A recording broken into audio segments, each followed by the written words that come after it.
మనకి ఒక్కొక్కసారి ఒక సమస్య వస్తుంది, ఒక జటిలమైన సమస్య వస్తుంది. మనం బాగా చూడండి, ఒక సమస్య వచ్చినప్పుడు చాలా ప్రశాంతంగానే తీసుకుంటాం మనం. అది ఆ సమస్యకి పరిష్కారం చూసుకునే లోపల ఇంకొక సమస్య వచ్చిందనుకోండి, కొంచెం టెన్షన్ తీసుకుంటాం.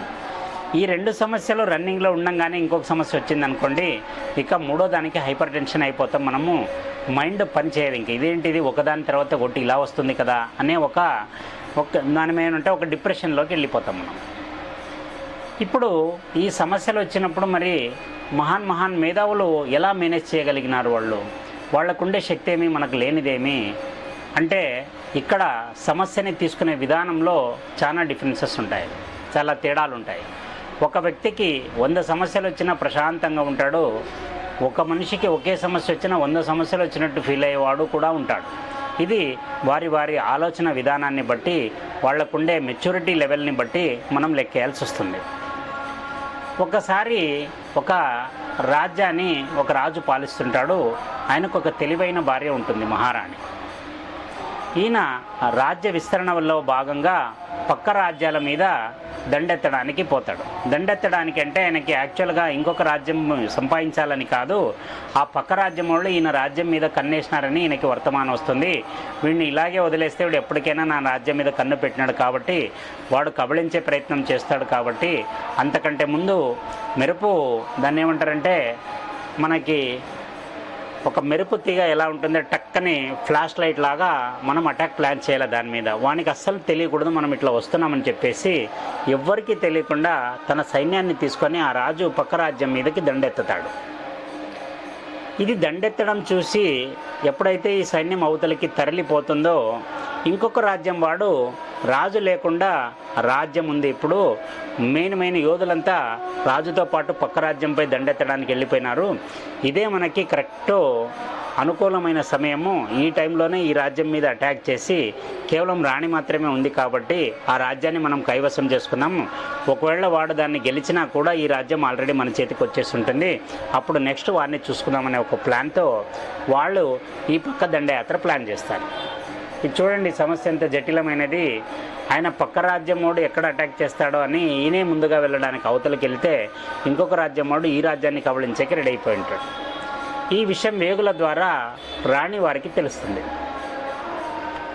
ఆమె ఆలోచన చేస్తుంది, అరే రాజు కూడా సమయానికి లేదు, ముఖ్యమైన సలహాలు ఇచ్చే మంత్రి కూడా రాజు వెంటే వెళ్ళిపోయినాడు, ఇప్పుడు ఏం చేయాలో అర్థం కాదు. ఇక్కడ ఉండే స్టాఫ్ని ఇమ్మీడియట్ మీటింగ్కి పిలిపించి చెప్తుంది, దీంట్లో బయటపడే మార్గాలు ఏమన్నా ఉంటే నాకు సూచించండి అని. అందరూ ఒక్కొక్కరు ఒక్కో దారి చెప్తారు. చాలామంది, అమ్మ మీరు ఇక్కడ నుంచి ఫస్ట్ ఎస్కేప్ కావడం మంచిది, ఒకవేళ వాళ్ళ రాజ్యాన్ని కంట్రోల్లో తీసుకున్నా కనీసం మీరైనా సేఫ్గా ఉంటారు అని. 10 మంది ఇచ్చిన సలహాలో దాదాపు 8 మంది ఇదే సలహా ఇస్తారు. ఒక 2 మాత్రం పోరాడదామనే మాట చెప్తారు. కానీ చాలా మటుకు సైన్య భాగం అంతా రాజు వెంట వెళ్ళిపోయింది. ఇక్కడ రాజ్యంలో ఉండే సైన్యం కూడా తక్కువే, ఏం చేయాలో అర్థం కాదు. ఆమె అంటుంది, వేగులకి వాళ్ళు రావడానికి ఇంకా ఎన్ని రోజులు పడుతుంది అని. వాళ్ళు అంటారు, అమ్మ అక్కడి నుంచి బయలుదేరేసినారు, నాకు తెలిసి ఫుల్ ఫోర్స్తో మన రాజ్యం మీద దండెత్తడానికి నాకు తెలిసి 3 రోజులు లేదా అంతకంటే తక్కువ 2.5 రోజుల లోపల అయిపోవచ్చు అని. ఆమెకు పాపం ఏం చేయాలో అర్థం కాదు. ఆమె ఆలోచనలో పడిపోతుంది. వాళ్ళ మంత్రులకంతా చెప్తుంది, రేపు తెల్లవారుజాము వరకు మీకు టైం ఇస్తాను, ఇంకా బెటర్ ఐడియాస్ ఏమైనా ఉంటే తీసుకొని రండి అని చెప్పేసి వాళ్ళందరినీ పంపించేసి ఈమె ఏకాంత గృహంలో కూర్చొని ఆలోచన చేయడం మొదలు పెడుతుంది. ఒక పక్క రాజుకి వర్తమానాన్ని పంపిస్తుంది, వాళ్ళ దండయాత్రకు వస్తున్నారని. ఈ రాజు ఆల్రెడీ చాలా దూరం వెళ్ళిపోయినాడు, ఈ వర్తమానాన్ని తీసుకొని అక్కడి నుంచి ఈయన తిరిగి రావాలన్నా కూడా 3 రోజులు పైన పడుతుంది. ఇవన్నీ ఆలోచనలతో రాణి చాలా సీరియస్గా ఎలా కాపాడాలా రాజ్యాన్ని అనే దాంట్లో ఆమె మునిగిపోతుంది. రాత్రి నిద్రపోతుంది. పొద్దున్నే లేచి తన కులదైవానికి నమస్కారం చేసుకొని, అమ్మ నువ్వే కాపాడాలి రాజ్యాన్ని అని చెప్పేసి మళ్ళీ ఒకసారి అత్యవసర సమావేశాన్ని ఏర్పాటు చేసి వాళ్ళ మంత్రిని సబార్డినేట్లను పిలిపించి ఎలా చేస్తే బాగుంటుంది అని అందరి దగ్గర ఆమె ఒపీనియన్ తీసుకోవడానికి మొదలు పెడుతుంది.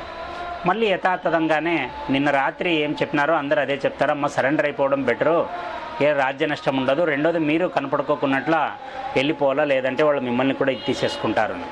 అప్పుడు అంటారు, ఇది నాకు నచ్చని సలహాలు ఇవి కాకుండా ఇంకేమన్నా ఉండే అంటే అందరూ మౌనంగా ఉండిపోతారు.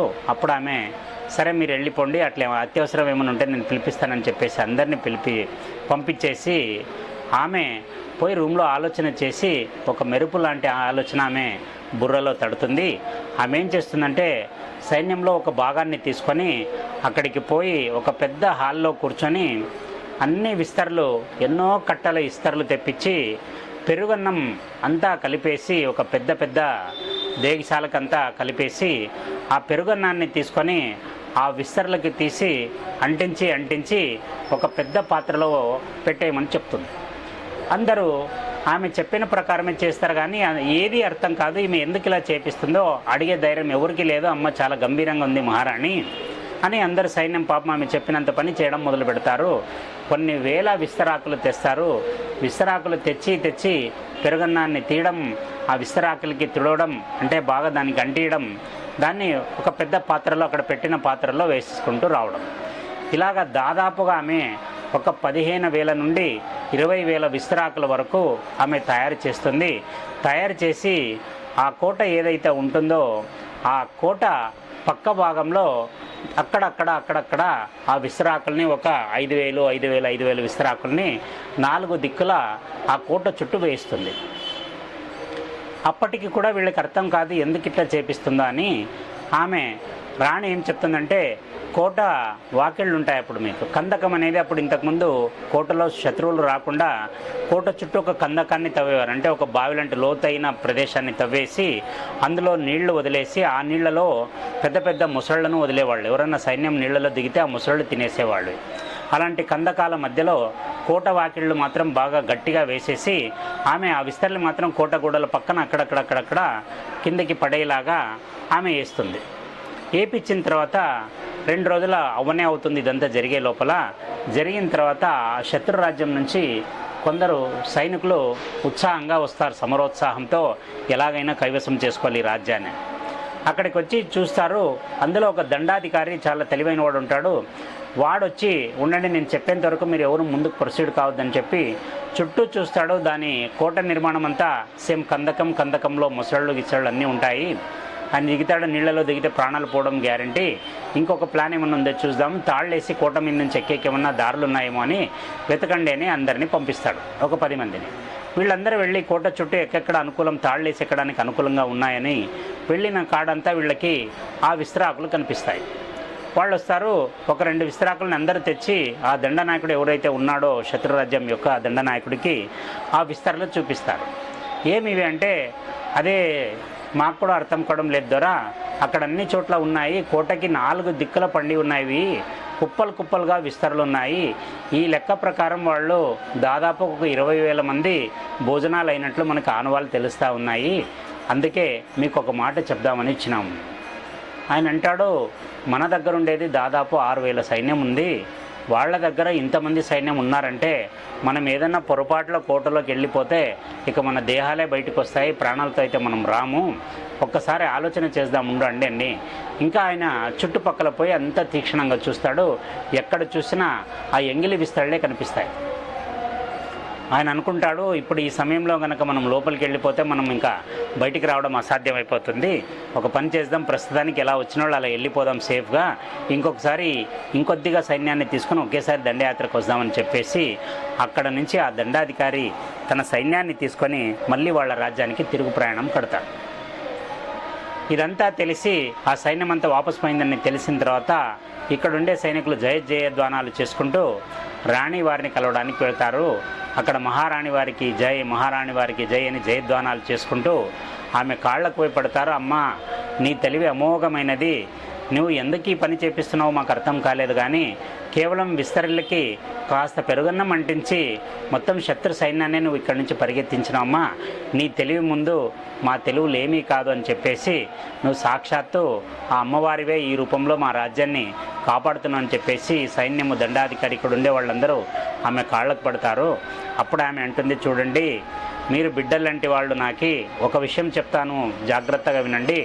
సమస్య అనేది ఈ సృష్టిలో ప్రతి జీవి అనుభవిస్తుంది, సమస్య అనేది ప్రతి జీవికి వస్తుంది. ఆ సమస్య ఎంత తీవ్రమైనదైతే వాడి వ్యక్తిత్వం అంత గొప్పదవుతుంది.